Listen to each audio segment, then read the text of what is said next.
What's up, boys? Look who decided to show up. The cat dragged in. This is going to be a disaster. Leave it. I'm a link bending machine. You're doing it too. Your back window just fell. Fluffernutter in them. Do it justice. What's up, boys? What's up, boys? Roastin rigs. Today's truck was sent to us by this guy, 786 Crawlers. This is the same guy that sent this one. Couple unique things on this truck. Let me just show you right off the bat. We'll start off strong. Check out the tires.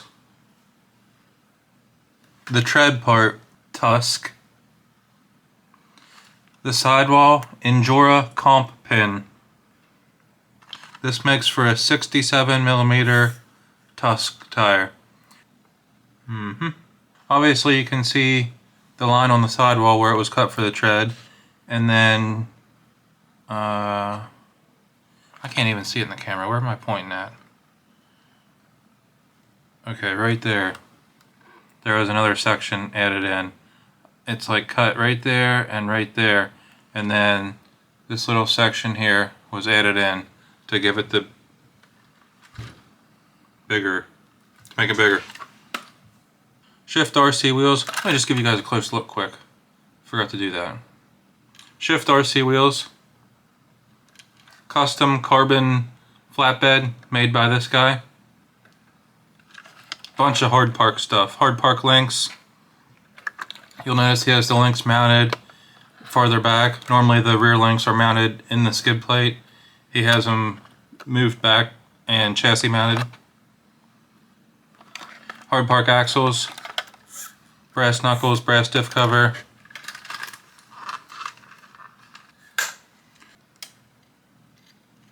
Nothing too crazy going on here. Here's a parts list in case anyone wants to pause it and copy it. He says the wheelbase is right around 159-ish with the links being extended in the rear. Chassis, Hard Park Disco Purple Goblin XL. So, I didn't even realize. So Hard Park has a couple of these limited edition colors, and I gotta be honest, it's kind of hard to tell. This one's the disco purple one, so there throughout the chassis there's little flakes in the carbon. I think I'd like to see more of the flakes. It's kind of hard to tell. It just looks like carbon at first glance. Still cool though. Links, Hard Park Titanium, already saw those. Axles, Hard Park, shocks. Injora 40mm big bore. Okay, nothing crazy going on with the shocks. Everything looks normal. They're very angled out, which I think helps with stability. So you can see the tops of them are a lot more in, and then the bottoms are spread out more. Knuckles are deluxe fab. Huh.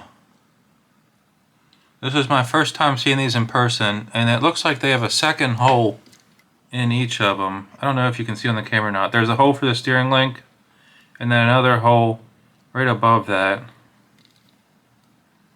He's not using either of them. I imagine it's for this upper steering link, but it looks like it would just hit the tire. So I'm not 100% sure on what that's for. Transmission, Hard Park DWS. Okay. Mofo Nanobam motor, ESC, Dinky RC. Okay, we've seen a couple of them. Servo. He says the servo is on its way out. It's making funny noises. Okay. Inserts. Cut up flubber stuffers. And then he has a little Hard Park. How did he do that? Oh, I like that. Check out the battery mount. It's a rubber band wedged in the slider, and then it holds it like that. This is good. I like that. This is the type of little random stuff that I like seeing because I learned from it. I'm going to definitely steal that idea. Generally not a fan of Lexan bodies, as you all know. However, I don't hate the paint job on this. I don't even mind it. I think I almost like it. The little carbon flatbed makes this so much better. It goes perfectly with the cab only. And also, I love how low he has it sitting. The body on the chassis. Very good.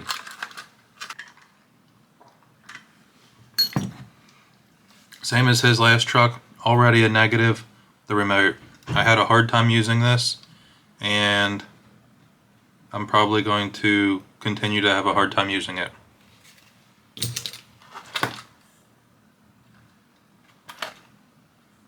Let's go test it.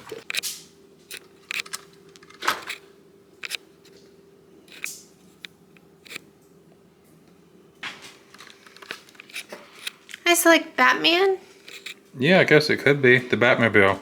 The redneck version of a Batmobile. So this was all like custom made, this little carbon flatbed area. God, that's nice. Oh!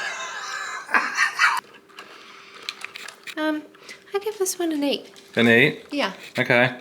Check out the tires. See the line on the sidewall? Did you do that for him? No, I didn't. I can't do that. At your retread shop? Yeah. That's interesting. Wow, how innovative. Yeah. 8 out of 10? 8 out of 10. Okay. Thank you. Alright, boys. As always, Drunken Frog. And he was not wrong when he said the servo's dying. Check it out.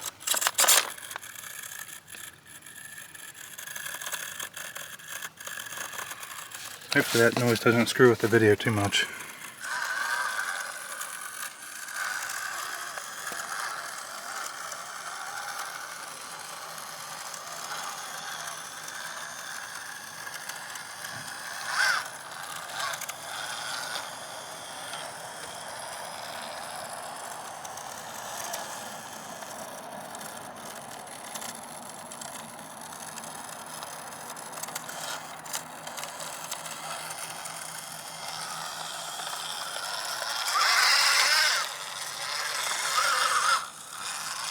Nice. That was easy. Upper Drunken Frog. Rest in peace to our little buddy laying here.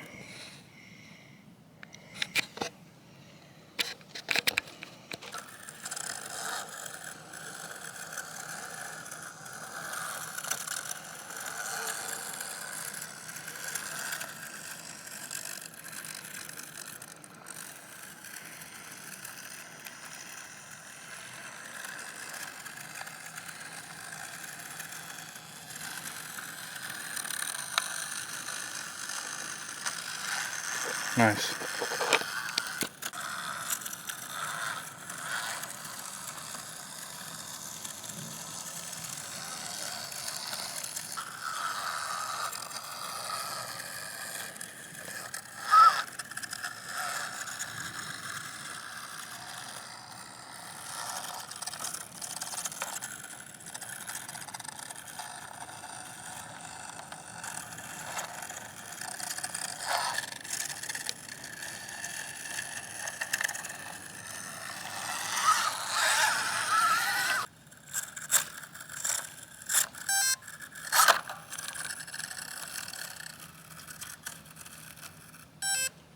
No way my battery's already dead.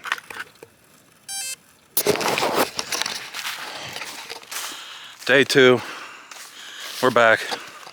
These tiny little hard park batteries do not last long at all. I feel like I got 20 minutes worth of crawling yesterday. But we're back. Battery's fully charged. Hopefully I can at least get like 3 or 4 clips before it dies again. I also brought this thing along today. I've been messing with some different setups, so I might as well film it. Drunken Frog.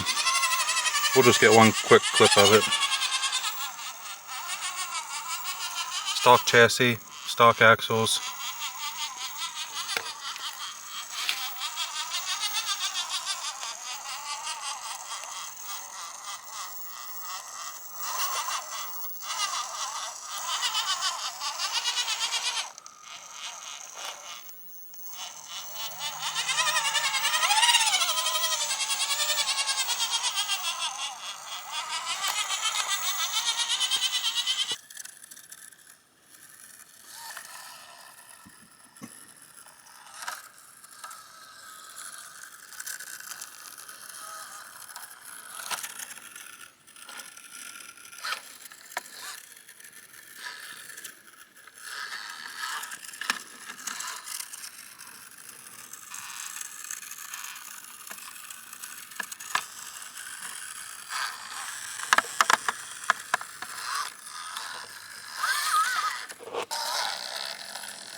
Nice, that was a good catch.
Nice.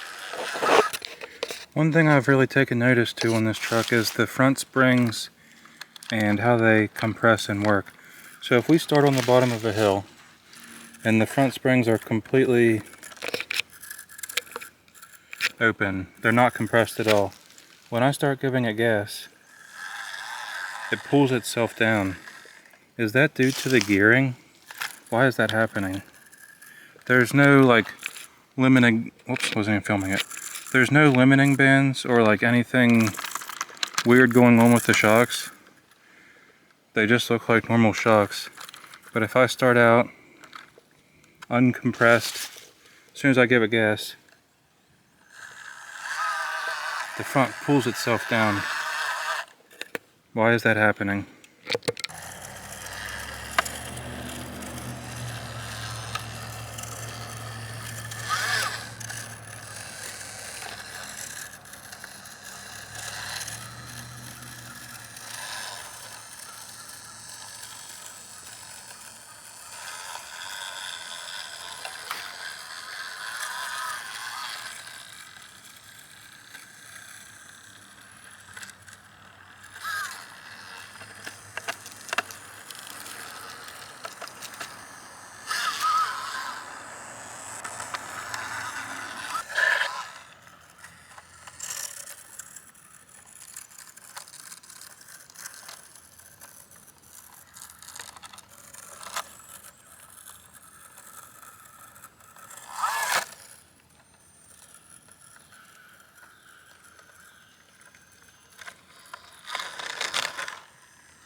this isn't gonna go well.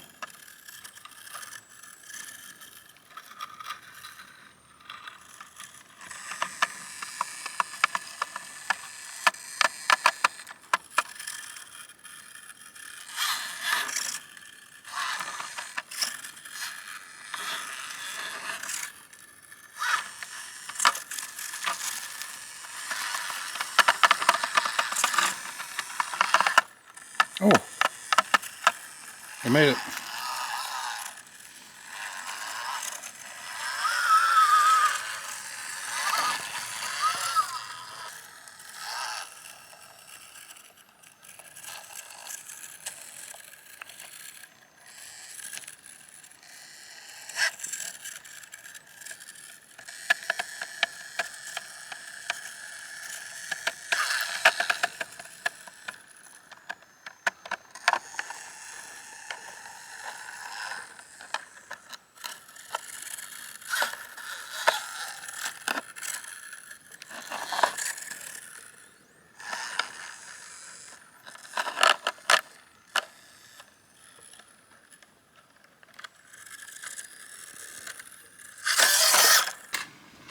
Final thoughts.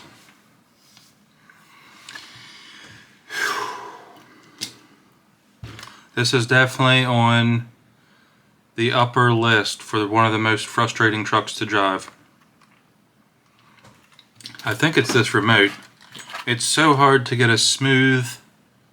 First of all, the steering is very hard to use. I 3D printed this thing and it's definitely not perfect. It needs to be shorter because I'm still reaching so far. Like, that's not even full lock yet. It's just hard to use this thing. It was also very jumpy. I was having a hard time getting a slow crawl. And I've learned, I used to only care about the slow crawl for videos looking cool. It's much more than that. When I'm trying to do the hard lines, I need to be very precise where I'm putting my tires at. And when it's jumping like this, it's extremely hard to drive it. Something I noticed with this truck, I think I already mentioned it if I put it in the video or not, but when it's climbing, the front wanted to suck down, which is good. And there's no like limiting straps or rubber bands on the front. It's just normal suspension, nothing crazy with it. But a lot of trucks we've seen when they're climbing, the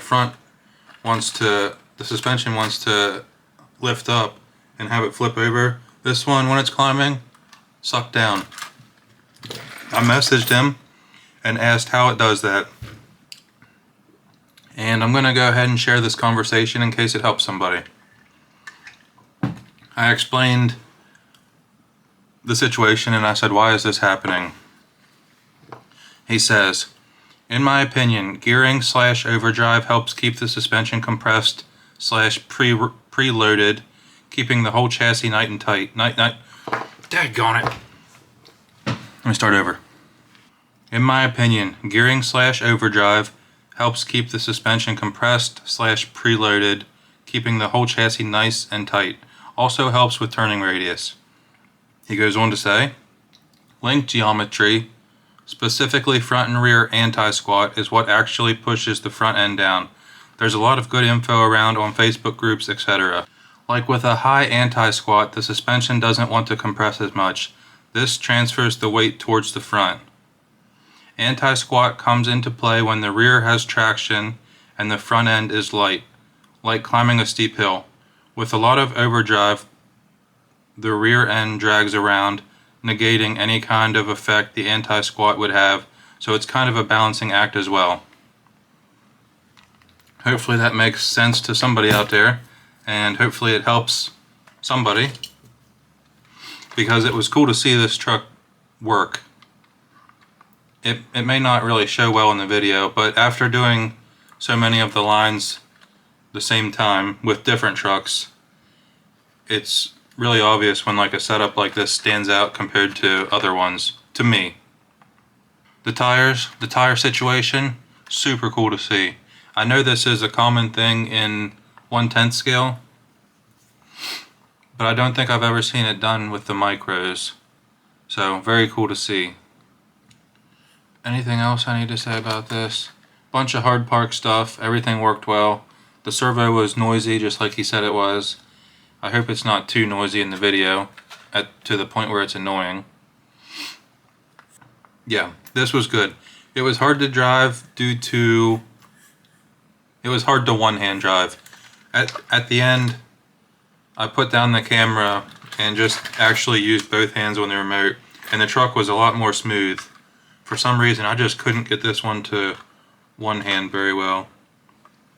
But that's my fault, not the truck's. Good build. What do you guys think of this one? Any comments? Criticisms? I very much appreciate you sending both of these to check out. These are definitely... yeah, I'll say that. I would say both of these are top tier builds. At least as far as we've seen so far.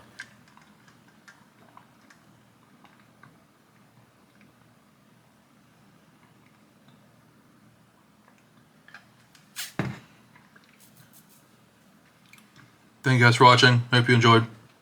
Hope you learned something.